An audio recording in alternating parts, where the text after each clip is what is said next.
Alright, so here's the thing, we all know BTS. 7 guys who literally shook the entire music industry from the ground up. But let me ask you something real quick. When the cameras are off, when the lights go down, when there's nobody watching, who's the one still grinding in that practice room at 3 a.m.? Who's the member that shows up first and leaves last every single time without anyone telling them to? You think you know? Oh, trust me, some of these answers are gonna mess with your head. Because today, we're not talking about talent. We're not talking about popularity. We're diving deep into something way more raw, way more personal: diligence. And this isn't just our opinion, no. This ranking comes from someone who's been watching these 7 men up close, behind the scenes, day in and day out, the one and only Mr. Lee. A man who's seen the sweat, the tears, the silent battles nobody talks about. So who did he put at number 7? And more importantly, who earned that legendary number 1 spot? Is it the member you're thinking of right now, or is it someone who's been quietly outworking everyone without making a single noise about it? Stay locked in, because this list? It's about to change the way you see BTS forever. Let's get into it. Number 7. V. The genius who paints his own clock. Now, before anyone loses their mind in the comments, let me make something crystal clear right from the start. Being number 7 on this list does not mean Kim Taehyung is lazy. Absolutely not. Not even close. We're talking about a group where every single member works harder than 99% of people on this planet, so being at the bottom of this particular list still puts you miles ahead of almost anyone else in the industry. But here's the thing about Taehyung that Mr. Lee pointed out, and honestly, once you hear it, it makes perfect sense. V doesn't operate on a conventional schedule. He never has. While most trainees and idols follow a structured routine, wake up at a set time, practice at a set time, eat at a set time, sleep at a set time, Taehyung has always moved to the rhythm of his own internal compass. And that's not a flaw. That's literally who he is. But when we're measuring diligence in the traditional sense, consistency, punctuality, repetitive discipline, showing up and grinding the same thing over and over, Taehyung's approach to work looks fundamentally different from the others. And that's exactly why Mr. Lee placed him here. You see, Taehyung is what you'd call a burst energy creator. Back during their trainee days at Big Hit Entertainment, multiple staff members and trainers noticed something fascinating about him. When Taehyung was inspired, when something clicked inside that incredibly layered mind of his, the guy would go absolutely beast mode. We're talking hours upon hours of non-stop work, recording, practicing, perfecting every single facial expression, every hand gesture, every vocal inflection, without anyone having to tell him a single thing. He'd be the last one in the studio, headphones on, eyes closed, completely lost in whatever artistic universe he was building inside his head. But here's the flip side that Mr. Lee observed: when that spark wasn't there, when the task felt mechanical or overly structured, Taehyung would visibly drift. Not in a disrespectful way, never that. But you could see it in his eyes. His body would be in the practice room, but his mind? His mind was already composing a melody, or thinking about a photograph he wanted to take, or replaying a scene from a film that moved him 3 days ago. And this is something that's been documented not just by staff, but by the members themselves. Remember that famous Run BTS episode where the members were asked who's most likely to zone out during practice? Taehyung's name came up almost immediately, and even he laughed about it because he knew it was true. But let's dig deeper, because this is where it gets really interesting. Taehyung's creative output tells a completely different story than what surface-level observation might suggest. This is the man who independently studied saxophone, who taught himself photography to a professional level, who painted artwork that got exhibited and praised by actual art critics, who wrote and co-produced songs like Sweet Night, which broke records across multiple countries, who directed his own music video concepts, and who dove into acting with a depth and dedication that earned him a leading role in a major K-drama. That's not the resume of someone who doesn't work hard. That's the resume of someone whose diligence is channeled differently. It flows toward passion, toward creation, toward things that set his soul on fire rather than things that feel like obligation. Mr. Lee described it like this, and I'm paraphrasing here: Taehyung works incredibly hard, but he works hard on his terms. You can't force that kind of mind into a box. When he cares about something, nobody outworks him. But when he doesn't feel the connection, he needs to find his own way in. And honestly, that tracks with everything we know about him.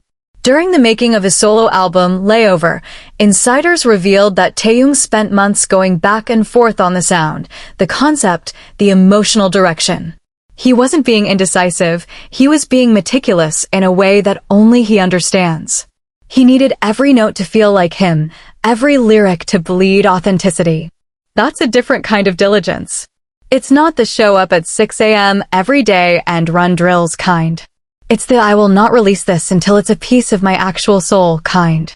And there's immense value in that. The reason this places him at number 7, though, is because Mr. Lee's criteria leaned heavily on consistency and structured discipline, the kind of day-to-day, rain or shine. Clock and clock-out dedication that doesn't fluctuate based on mood or inspiration. And by that specific measurement, Taehyung's unconventional rhythm naturally places him here. But never, ever mistake this ranking for a lack of effort. This is a man who auditioned for Big Hit on a whim, almost didn't make it in, and then transformed himself into one of the most iconic performers, vocalists, and visual artists in modern pop culture history. You don't achieve that by accident. You achieve that by working harder than people realize, just in a way that doesn't always look like what society expects hard work to look like. Taehyung's diligence is invisible to those who aren't paying attention. It lives in the late-night voice memos, in the sketchbooks filled with ideas nobody's seen, in the quiet hours he spends absorbing films, music, art, and culture to feed the creative engine that drives everything he does. So yeah, number 7.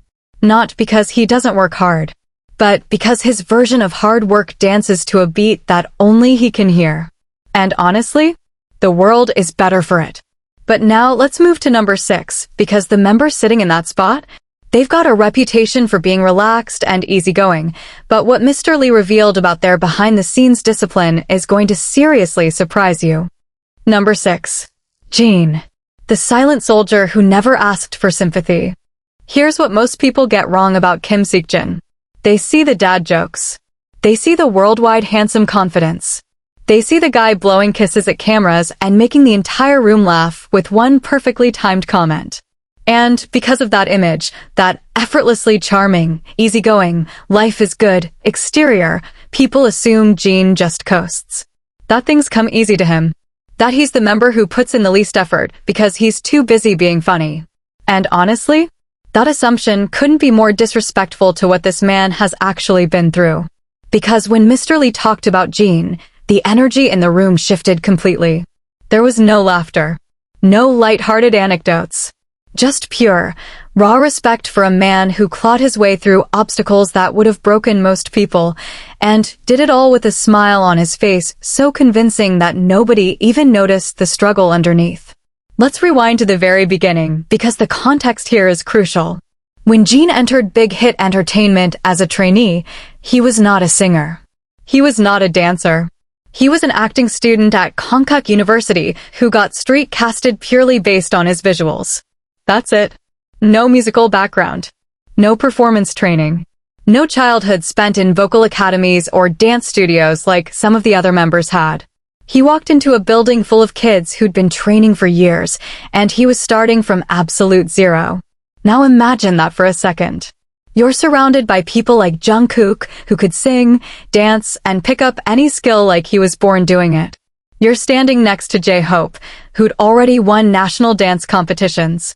You're in the same room as Suga and RM, who had years of underground music experience. And you? You can barely hold a note. Your body moves like it's fighting the choreography instead of flowing with it. Every single evaluation, you're at the bottom. Every single trainer's report, there's a question mark next to your name. Can he keep up? Should he even be here? That kind of pressure, that daily, grinding, soul-crushing awareness that you are the weakest link in a group of extraordinarily talented people, it destroys most trainees. Big Hit had dozens of trainees who quit under far less pressure than what Jeon faced. But Jeon? He didn't quit. He didn't complain. He didn't ask for special treatment or extra time or a lighter workload. What he did was something far more difficult and far more admirable. He simply showed up. Every single day. Without excuses. Mr. Lee specifically highlighted this about Jin's trainee period, and it's a detail that often gets buried under the flashier stories about other members.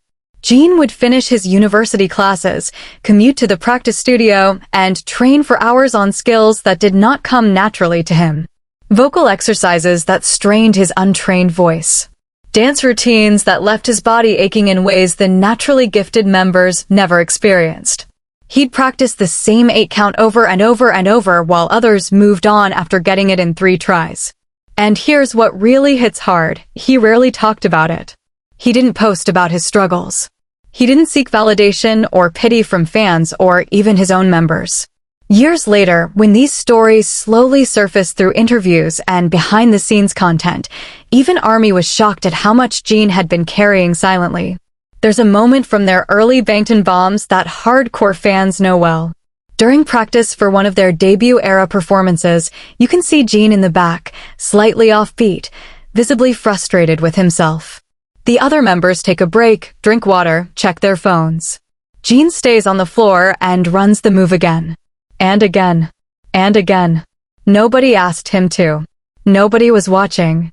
He just refused to be the reason the group looked anything less than perfect. That quiet, stubborn, almost defiant refusal to accept his own limitations, that's the core of Jin's diligence. It's not flashy. It's not Instagram-worthy. It's the kind of discipline that lives in the margins, in the moments nobody bothers to film, in the 2 a.m. practice sessions that never made it into any documentary. And it extended far beyond just dance and vocals. When BTS started gaining momentum and variety show appearances became part of their schedule, Jin took it upon himself to become the group's emotional anchor on camera. He studied comedy timing. He watched variety show legends and analyzed what made them effective. He developed his entire worldwide handsome persona not out of vanity, but out of a strategic understanding that the group needed someone who could break tension, lighten the mood, and make interviewers comfortable. That's a skill. That's work. That's hours of observing, practicing, and refining a public persona that feels so natural most people assume he was just born that way. And then there's the military chapter, which honestly deserves its own documentary. Jin was the first BTS member to enlist in December 2022. While he could have sought a cushy assignment or leaned on his celebrity status, multiple reports from fellow soldiers and military insiders confirmed that Jin threw himself into service with the same silent intensity he'd brought to everything else. He completed the grueling training, earned recognition from his superiors, and was even appointed as a training assistant, a role given to soldiers who demonstrate exceptional discipline and leadership. Former soldiers who served alongside him described him as the guy who volunteered for extra duties, who helped struggling recruits, who never once acted like he was above anyone despite being one of the most famous people on the planet. That's not something you can fake. That's character built over years of choosing hard work over easy shortcuts. Mr. Lee's assessment of Jin boiled down to something beautifully simple. Jin doesn't have the raw talent advantage that some of the others have. But what he has is something you can't teach. He has the ability to endure.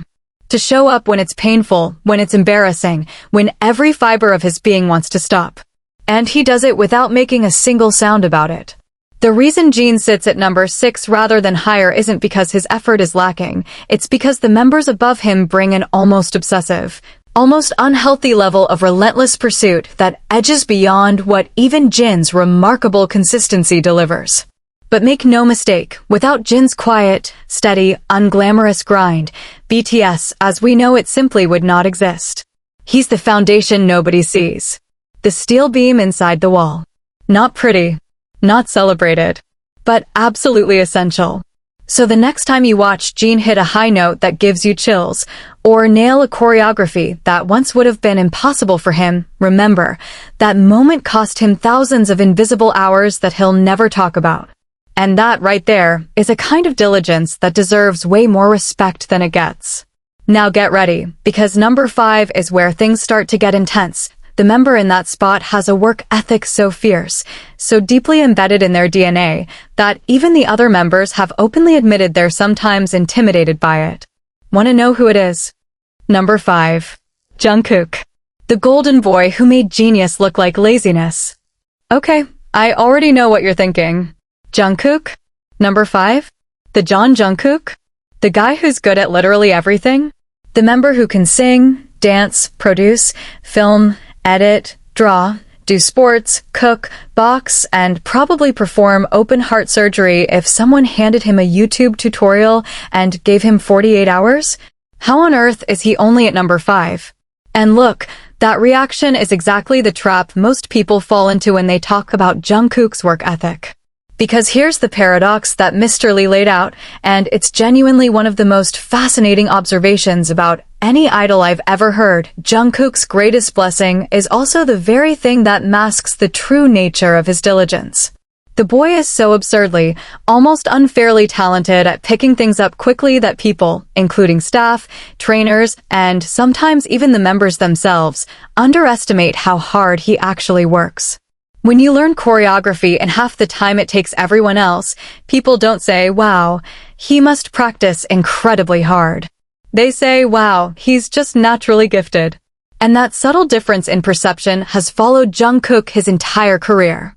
But let's peel back the layers, because the real story is so much more complicated and so much more human than the golden magnate label suggests. Jungkook arrived at Big Hit Entertainment in 2011. He was 13 years old. 13. Let that sink in for a moment.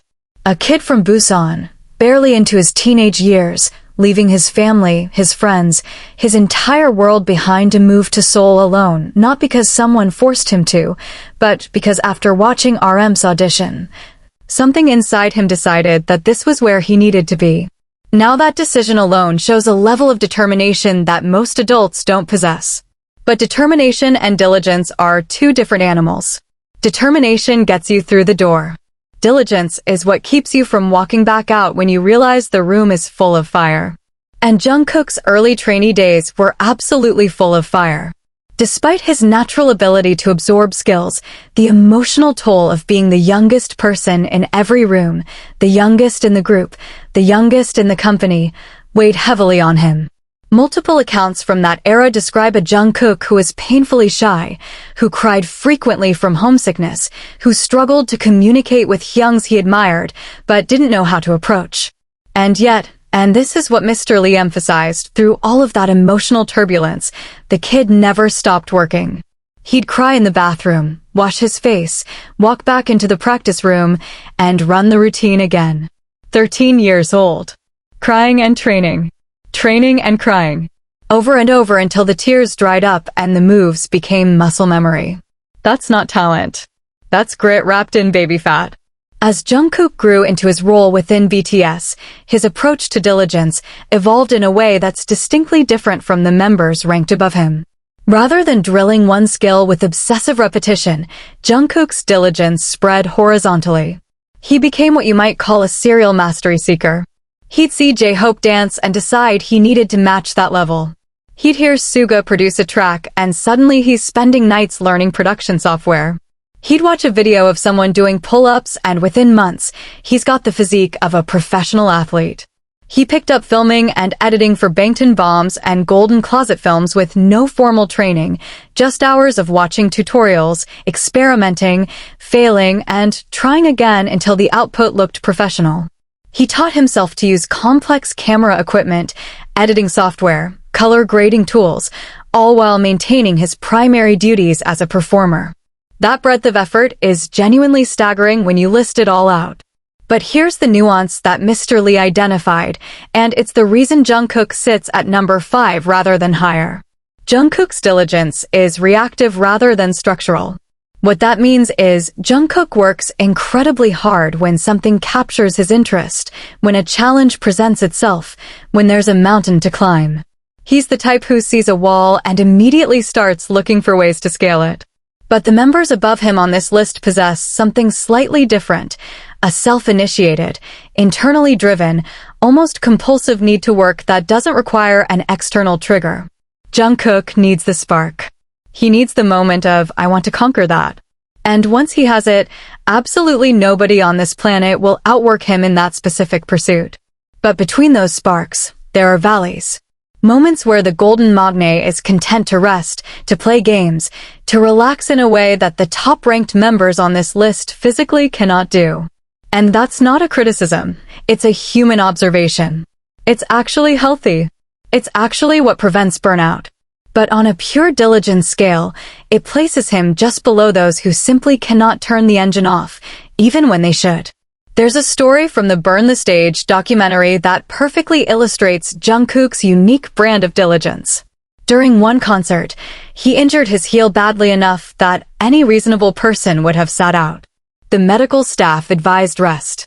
The members told him to take it easy. Management was prepared to adjust the set list. Jungkook performed the entire show. Full choreography. Full energy.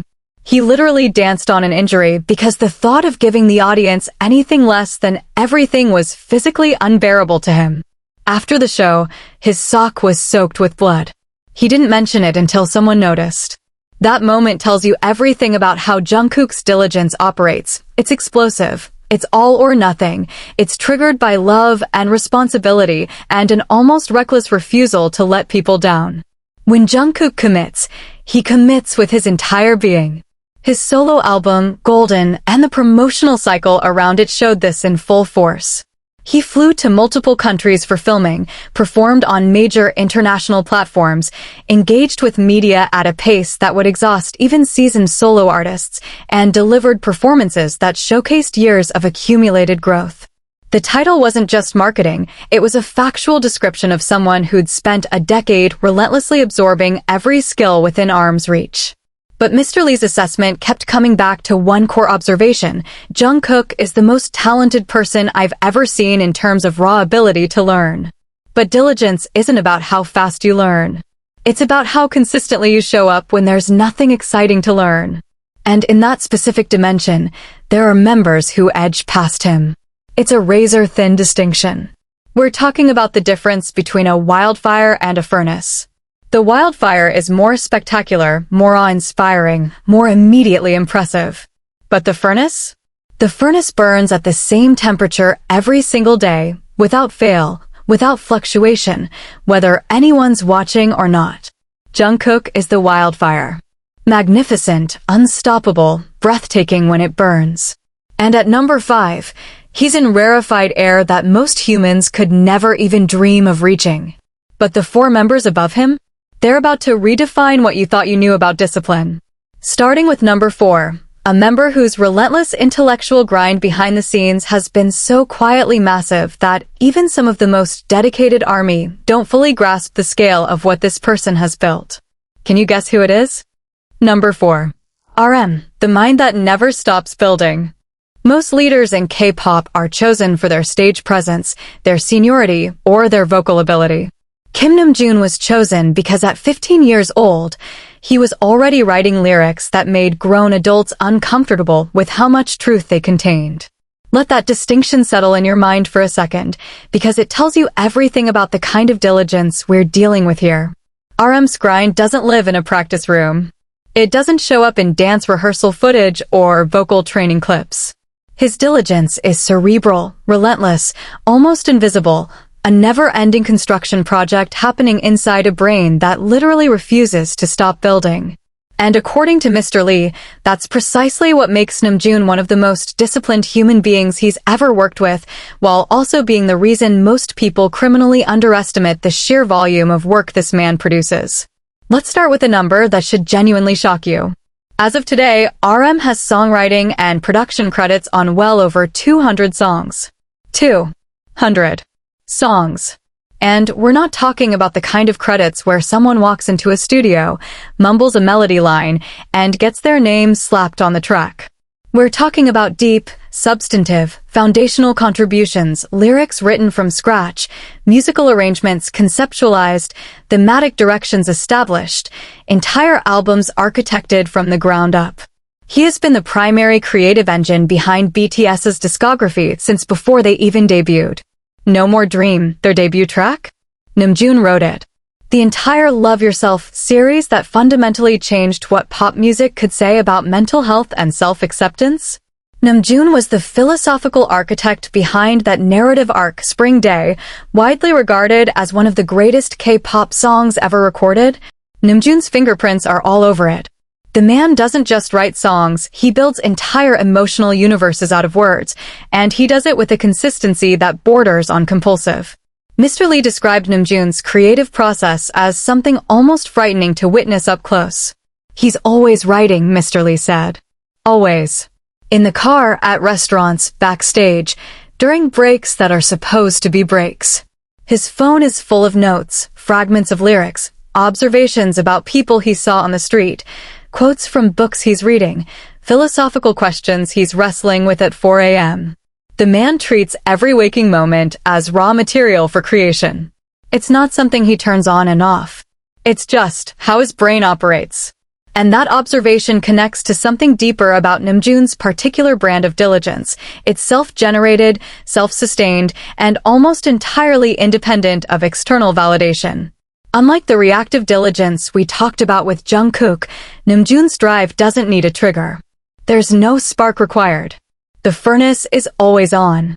Whether BTS is in the middle of a world tour or on an extended hiatus, whether the cameras are rolling or he's completely alone in his studio at 3 a.m., the work continues.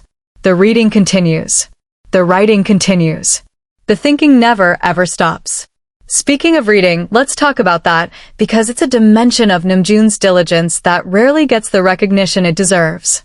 This is a man who reads voraciously across philosophy, psychology, literature, art theory, sociology, and poetry. Not casually. Not as a hobby to pass time on flights. He reads with intention, with the specific goal of deepening his understanding of the human condition so that his lyrics can reach places that superficial pop writing never could. He's referenced Nietzsche, Jung, Eric Fromm, Ursula K. Le Guin, and Haruki Murakami in his work, not as pretentious name drops, but as genuine intellectual influences that shaped the thematic DNA of BTS's music.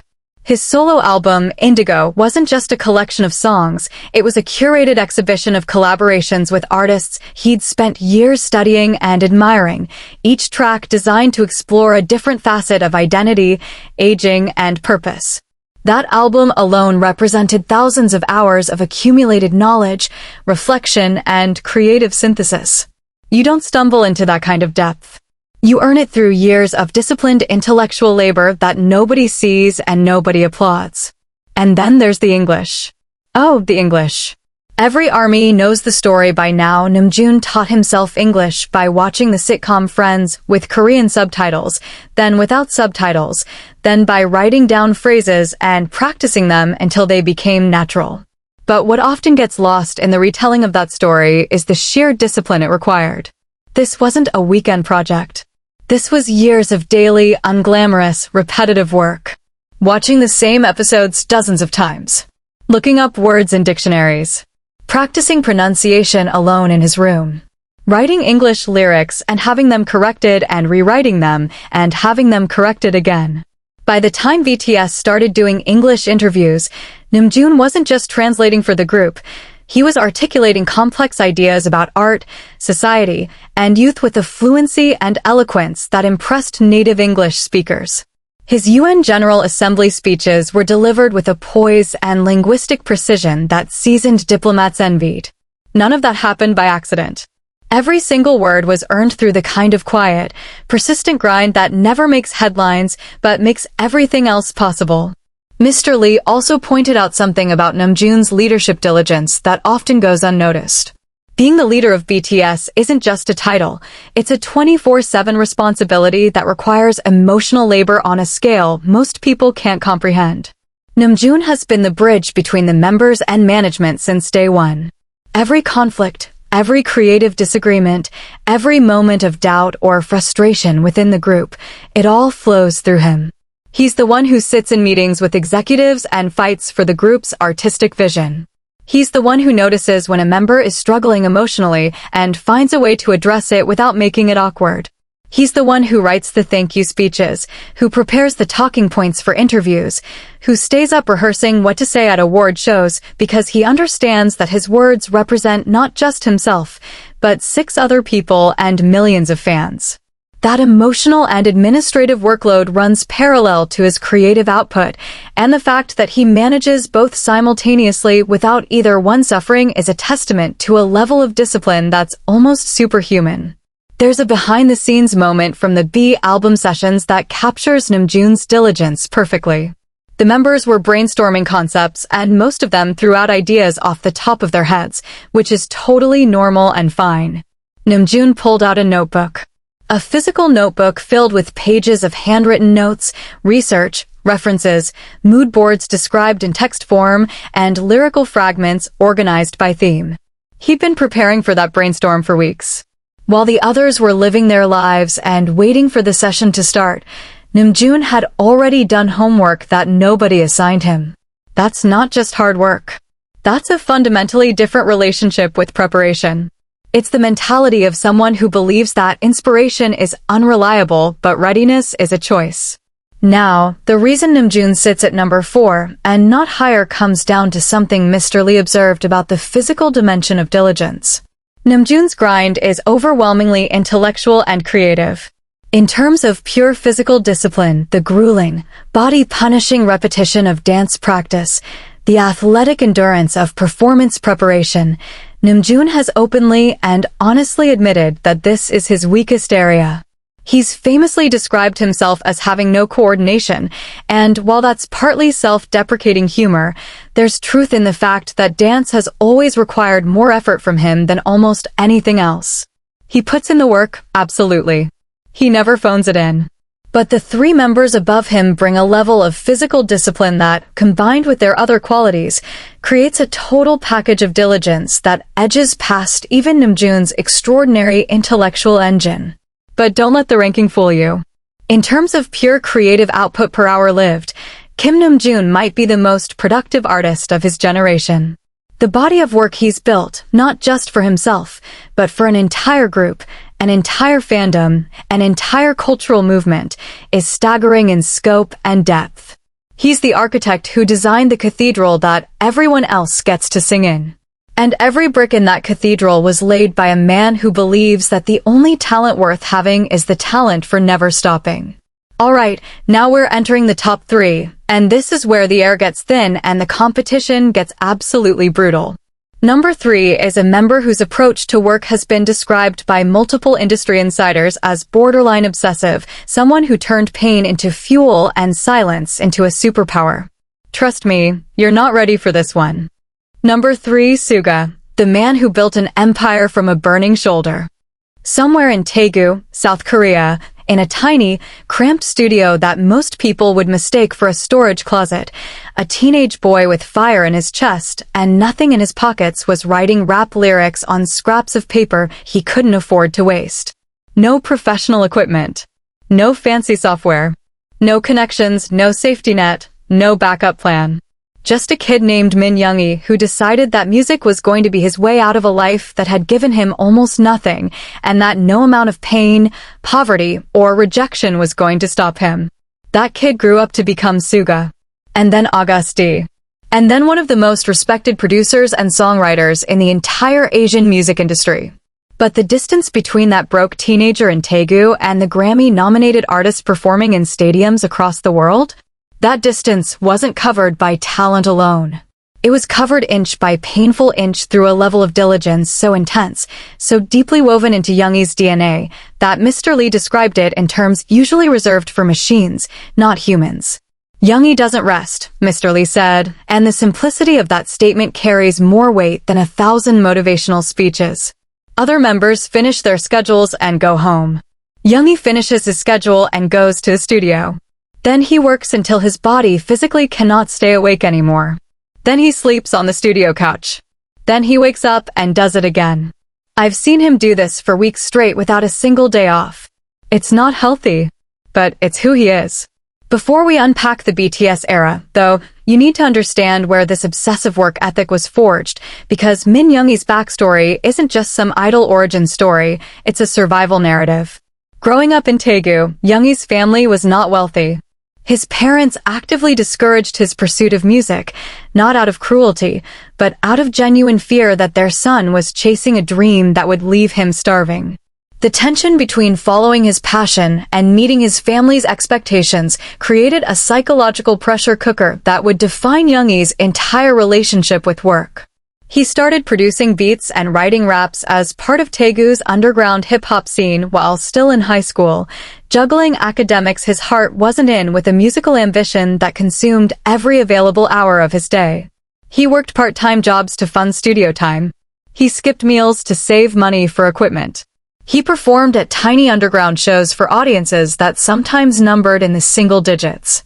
And through all of it, he kept writing, kept producing, kept grinding.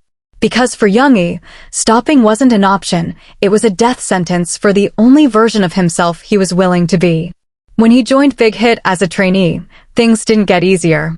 They got harder. Much harder. During his trainee period, Yoongi worked as a delivery rider to supplement his income. And during one of those delivery shifts, he was involved in a traffic accident that injured his shoulder severely. Now here's where the story takes a turn that still makes my stomach drop every time I think about it. Yoongi didn't tell anyone at the company about the injury. He didn't report it. He didn't seek proper medical treatment. Why? Because he was terrified that if Big Hit found out he was injured, they'd drop him from the trainee lineup. So he trained through the pain. He danced through the pain. He performed through the pain. For years, Min Yoongi carried a shoulder injury that sent shooting agony through his body every time he raised his arm above a certain angle, and he did it in silence, because the alternative, losing his one shot at the dream he'd sacrificed everything for, was unthinkable. Let that sink in. Years. Not days, not weeks. Years of physical pain endured voluntarily because his dedication to making it as an artist was greater than his body's screaming demand for rest. When the injury finally became too severe to hide and he underwent surgery in 2020, the full extent of what he'd been dealing with became public. Fans were stunned. Members were emotional. And the industry collectively realized that the quiet, seemingly unbothered guy who sat in the corner during interviews and let others do the talking had been fighting a private war against his own body for the better part of a decade. That revelation reframed everything people thought they knew about Suga's work ethic. Every performance where he hit choreography that required shoulder movement, every recording session where he had to project power through physical discomfort, every late-night studio marathon where the pain was his only companion. All of it was accomplished by a man operating at a disadvantage that he refused to let define or limit him. Now let's talk about the studio, because that's where Yoongi's diligence transforms from impressive to almost mythological. His personal studio, famously known as Genius Lab, is not just a workspace, it's essentially his second home. Multiple members have joked about it over the years, but beneath the humor is a genuine truth. Yoongi spends more time in that studio than he spends anywhere else on Earth. There are countless accounts from staff, producers, and the members themselves about knocking on the studio door at unreasonable hours and finding Yoongi still there, headphones on, surrounded by empty coffee cups and half-eaten snacks, deep in the middle of producing a track that nobody asked him to produce. He doesn't wait for assignments. He doesn't wait for comeback schedules to start creating. The man generates music the way most people generate thoughts. Constantly, automatically, without conscious effort. His production catalog is absolutely insane in its scope. Beyond BTS's own discography, where he's contributed to an enormous number of tracks as a writer and producer, Yoongi has produced for external artists including IU. Yes, the IU, one of Korea's biggest solo artists, creating 8. A collaboration that dominated charts and showcased his versatility as a producer who could craft delicate, emotionally devastating pop just as effectively as hard-hitting hip-hop. He's worked with Halsey, contributed to tracks across genres, and built a solo discography under the August D name that stands as one of the most critically acclaimed bodies of work any idol has ever produced. The August D trilogy, August D, D2, and D-Day represents years of accumulated artistic vision, each album building on the last with increasing complexity, vulnerability, and musical sophistication. D-Day, in particular, was supported by a solo world tour, Suga August D Tour D-Day, making him one of the few idol rappers to successfully headline arena and stadium shows as a solo act. Every song on those albums was painstakingly crafted in Genius Lab during hours that most people spend sleeping. There's a detail from the making of D-Day that perfectly encapsulates Yoongi's approach to work. During production, he reportedly scrapped and rewrote entire tracks multiple times, not because they were bad, but because they weren't exactly right. A slightly off vocal tone. A drum pattern that didn't sit perfectly in the mix. A lyric that was good but not honest enough. Where most producers would shrug and call it finished, Yoongi would delete hours of work and start over with the cold-blooded precision of a surgeon who refuses to close until every stitch is flawless.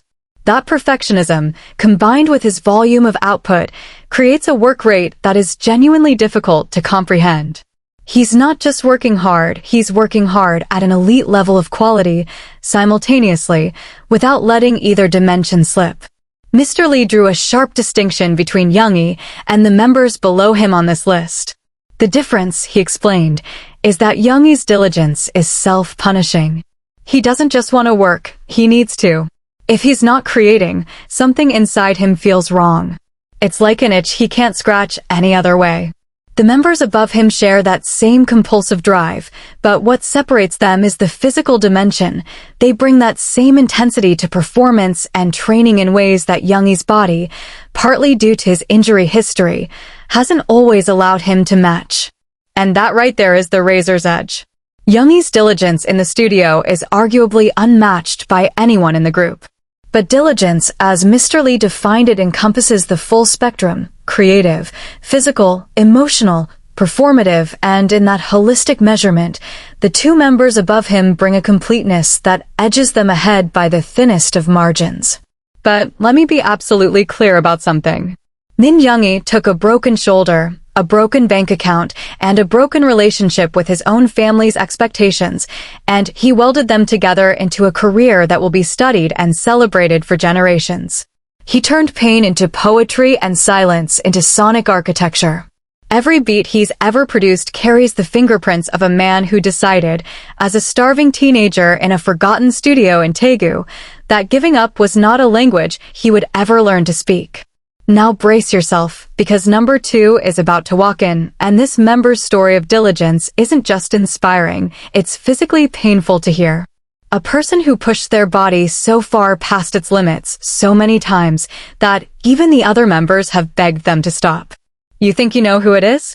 Let's find out. Number 2, Jimin, the perfectionist who turned his own body into a battlefield. There is a specific kind of diligence that goes beyond admirable and enters territory that makes the people around you genuinely worried. Not inspired. Not impressed. Worried. The kind where your best friend grabs your arm and says, "Please stop," and you look at them with eyes full of love, but a jaw set in stone and whisper, "I can't." That is the diligence of Park Jimin. And when Mr. Lee spoke about him, there was something in his voice that wasn't just respect, it was concern mixed with awe, the way you might describe watching someone walk through fire not because they didn't feel the burn, but because they decided the other side was worth every scar. Jimin's story of discipline isn't comfortable to tell. It's not a neat, motivational Instagram caption. It's raw and sometimes ugly and occasionally heartbreaking, and it starts long before BTS existed, in a dance studio in Busan where a young boy discovered that his body could speak a language more honest than any words he'd ever learned.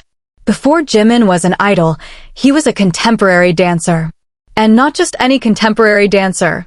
He was the top student admitted to Busan High School of Arts in the modern dance department. Top student. First place admission. In a program specifically designed for students with exceptional physical talent and artistic discipline.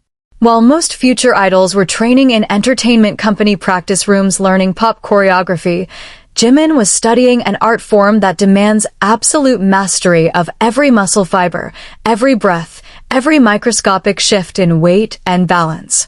Contemporary dance doesn't forgive sloppiness. It doesn't have flashy formations or group energy to hide behind. When you're on that floor, It's just you, your body, and the merciless mirror that shows you every single flaw. And Jimin? He didn't just survive in that environment.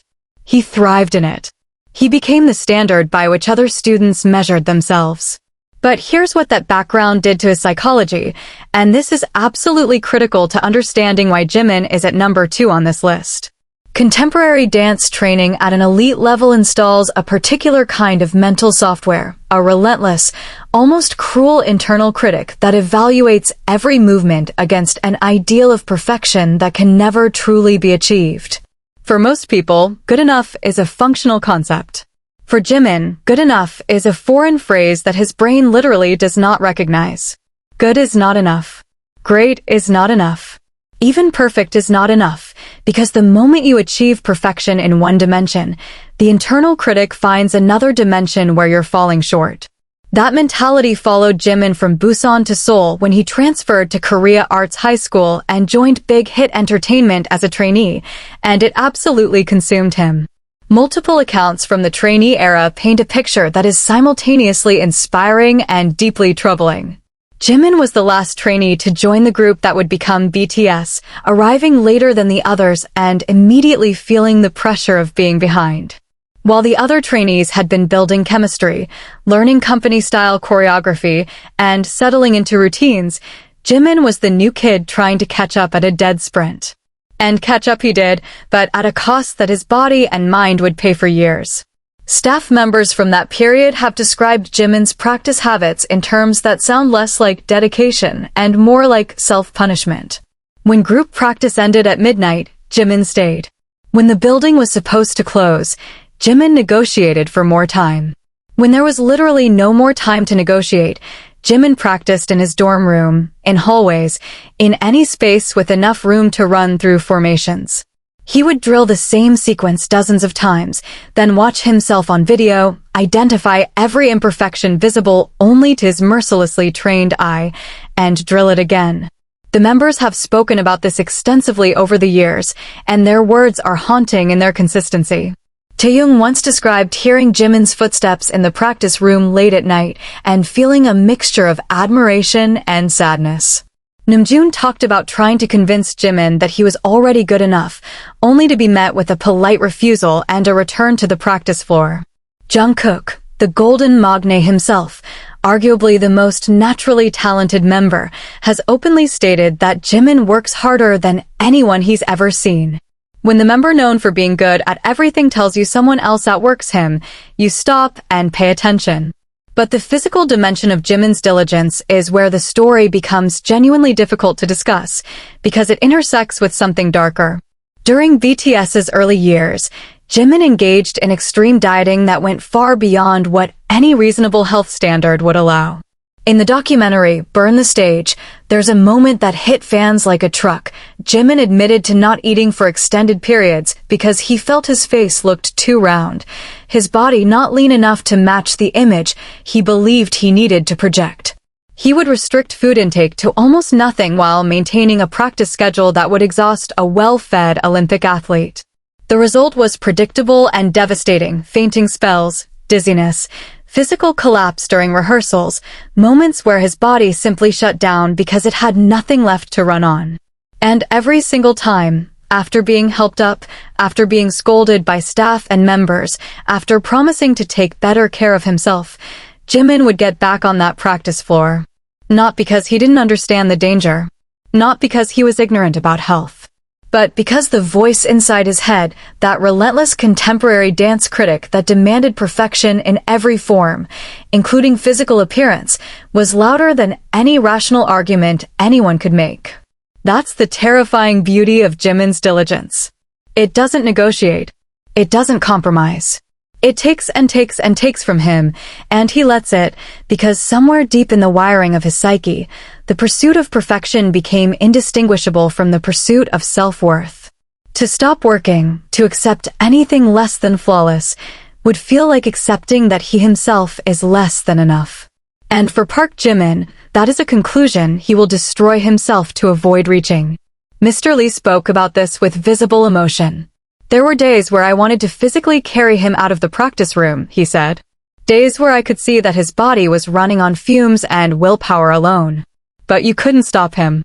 You could lock the door and he'd find another room. You could take his shoes and he'd practice barefoot. I've never seen anyone fight that hard against their own limits. It was like watching someone arm wrestle gravity. You know they can't win forever, but you can't look away because the effort is so impossibly beautiful. Over time, Jimin's approach to self-care improved, thanks to the support of members, professional guidance, and his own growing maturity. But the core engine of his diligence never dimmed. It simply found healthier channels. His performances became legendary not just for their technical precision, but for their emotional intensity. Every stage felt like Jimin was performing for the last time, giving everything as if tomorrow wasn't guaranteed. Watch any fancam of Jimin during a live performance, any era, any song, and you'll notice something that separates him from virtually every other performer on the planet. Every single movement is intentional. Every finger placement, every head angle, every breath is controlled and delivered with the precision of someone who has rehearsed that exact moment hundreds of times in private. There are no throwaway gestures, no half-committed movements, no moments where he's just going through the motions. From the first beat to the final bow, Park Jimin is operating at maximum capacity, and the physicality of that sustained perfection is something that professional dancers have marveled at publicly. His solo work further demonstrated this almost frightening level of dedication. Face, his debut solo album, was a project born from deep personal reflection during BTS's hiatus period, and every element, from the choreography of Set Me Free PT2 to the emotional vulnerability of Like Crazy, bore the unmistakable marks of someone who spent hundreds of hours refining every detail until it met a standard that exists only in Jimin's own impossibly high internal world. Like Crazy debuted at #1 on the Billboard Hot 100, making Jimin the first Korean solo artist to achieve that milestone. A moment of history built on thousands of invisible hours. So why #2 and not #1? Mr. Lee was very precise about this distinction, and it comes down to something almost impossible to quantify: longevity of consistent output across every single dimension of the craft. Jimin's diligence burns with the intensity of a supernova, but there have been periods where that intensity has come in devastating peaks followed by necessary recovery valleys, moments where his body forced him to stop because he pushed too far. The member at #1 possesses something that Mr. Lee described as the most complete, most unbroken, most terrifyingly consistent record of diligence he has ever witnessed in any artist, in any field, in his entire career. A person whose discipline isn't a fire that blazes and retreats, it's a heartbeat. Constant. Unwavering. Present in every single second of every single day. Still think you know who #1 is? #1, J-Hope, the heartbeat that never missed a single beat. Close your eyes for a second and imagine a 14-year-old boy standing in the center of a dance stage in Gwangju, South Korea. The spotlight hits him. The music drops. And for the next 3 minutes, this kid moves with a precision, a power, and a fluidity that makes every adult in the audience forget they're watching a child. The crowd erupts. The judges lean forward. And somewhere in that arena, a seed is planted not just of talent, but of a work ethic so absolute, so unshakable, so deeply rooted in the soil of who this person fundamentally is, that it will carry him from a regional dance competition all the way to the biggest stages humanity has ever built. That boy was young Hoseok. The world would come to know him as J-Hope. And according to Mr. Lee, he is, without hesitation, without debate, without a single moment of doubt, the most diligent member of BTS. Not the most talented. Not the most naturally gifted. The most diligent. And in Mr. Lee's eyes, that distinction matters more than everything else combined. To understand why J-Hope sits alone at the summit of this list, you can't start with BTS. You have to start with Gwangju, with a dance crew called Neuron, and with a kid who decided before he even understood what the word career meant that dancing wasn't something he did, it was something he was. Hoseok joined the underground street dance scene in Gwangju at an age when most kids were figuring out their favorite cartoons. He trained under local dance mentors, absorbed every style he could get his body to learn, popping, locking, street, freestyle, and competed relentlessly against dancers who were older, bigger, and more experienced. And he won. Not occasionally. Consistently. He placed first in the national dance competition at a time when Gwangju was not considered a hub for dance talent, meaning he had to be exponentially better than his competition just to get noticed. That early crucible forged something inside Hoseok that would become the defining characteristic of his entire existence, the belief that preparation is not negotiable, not optional, not something you do when you feel like it. Preparation, to young Hoseok, is as involuntary as breathing. It's not a choice he makes every morning. It's a state he exists in permanently. When he arrived at Big Hit Entertainment as a trainee, that mentality didn't just set him apart, it created an entirely different category. Mr. Lee described the difference between J-Hope and every other trainee he'd ever worked with in terms that were almost clinical in their precision. Most trainees practice until they get it right, he said. Hoseok practices until he can't get it wrong. There's a massive difference between those two things. Getting it right means you can do it once, maybe twice, under ideal conditions. Not getting it wrong means you've internalized it so deeply into your muscle memory, your neural pathways, your subconscious reflexes, that you could do it in your sleep, while sick, while exhausted, while emotionally broken. That's where Hoseok lives. That's his baseline. And he applies that standard to everything, not just dance, but vocals, performance, stage presence, even the way he walks onto a stage. Nothing is left to chance. Nothing. That assessment becomes even more staggering when you realize its implications across BTS's entire career. J-Hope isn't just the group's best dancer, he's the group's dance captain, which means he's responsible for learning choreography first, mastering it completely, and then teaching it to 6 other members with varying levels of natural dance ability.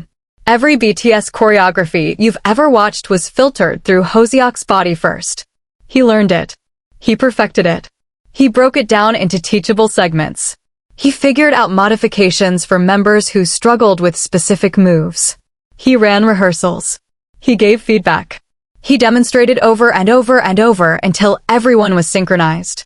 And then, and this is the part that separates J-Hope from every other dance captain in the industry, he went back to the practice room alone and rehearsed his own parts again, because good enough for teaching was never good enough for performing. That dual workload, perfecting his own execution while simultaneously being responsible for everyone else's, means that J-Hope effectively does double the practice of any other member for every single choreography in BTS's catalog. Double. For over a decade. Without complaint, without credit, without most fans even understanding the scope of what he quietly shoulders behind the scenes. There are moments scattered throughout BTS's behind-the-scenes content that reveal the depth of this invisible labor. During rehearsals for their world tours, cameras would often catch J-Hope staying behind after the group finished practicing. The other members would be toweling off, drinking water, checking phones. Hoseok would be in the corner, running a transition that was already flawless by any objective standard, adjusting the angle of his arm by 2 degrees, shifting the timing of a head turn by a fraction of a second. Not because anyone would notice. Not because a fan in row 47 would ever see the difference between version 11 and version 12. But because Hoseok would know. And for him, knowing that something could be 1% better and choosing not to pursue that 1% is a form of failure that his entire psychological architecture rejects. This philosophy extends far beyond dance. When BTS began expanding their musical palette and J-Hope took on more vocal responsibilities, he approached singing with the same systematic, disciplined methodology he'd applied to dance. Not with the natural ease of someone like Jungkook or the raw emotional power of someone like Jimin, but with the structured, repetitive, brick-by-brick approach of someone who believes that any skill can be mastered if you're willing to put in the hours that most people aren't. Vocal coaches who worked with him have noted that Hoseok arrives to every session having already practiced the material extensively on his own. He comes with specific questions about technique, specific areas he wants to improve, specific goals for each session. He doesn't waste a single minute of anyone's time. So there it is. 7 members. 7 different definitions of diligence. 7 completely unique relationships with hard work, discipline, and the relentless pursuit of excellence. And if you've been paying attention, really paying attention, you'll notice that this list was never about deciding who's better or worse. It was about understanding that diligence is not a single, monolithic concept. It's a spectrum, a mosaic, a fingerprint that looks different on every person who possesses it. At number 7, B showed us that diligence can be unconventional, that working on your own terms, fueled by passion rather than routine, produces art that rigid schedules never could. At number 6, Jeon proved that showing up every single day when you're the least prepared person in the room and refusing to quit even when every logical reason says you should is a form of courage that deserves to be called discipline. At number 5, Jungkook demonstrated that explosive, reactive brilliance, the ability to become the best at anything that captures your fire, is its own magnificent brand of diligence, even if it dances between storms and stillness.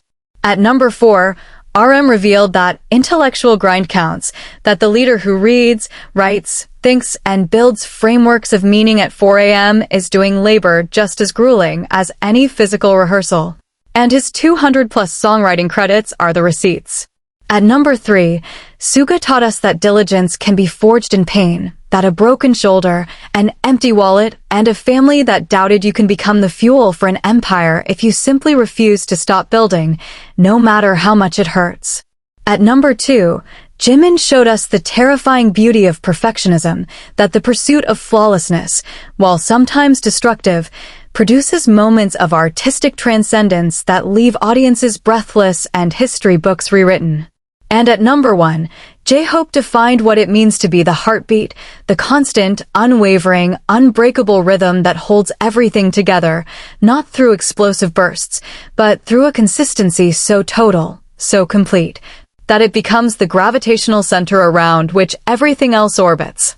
Together, these 7 men created something that transcended music, transcended culture, transcended every boundary the industry tried to place around them. And they did it not because they were the most talented group ever assembled, although they might be, but because each of them, in their own way, understood a truth that most people spend their entire lives avoiding. Greatness is not given. It is ground out, hour by hour, in silence, in pain, in rooms where nobody is watching, by people who decided that quitting was never, ever an option. That's BTS. That's what Mr. Lee saw. And now, that's what you see too. Thanks for staying all the way to the end. If this changed the way you see even one of these 7 incredible human beings, then every word was worth it. This has been the most diligent BTS members, according to Mr. Lee. And with that, we close.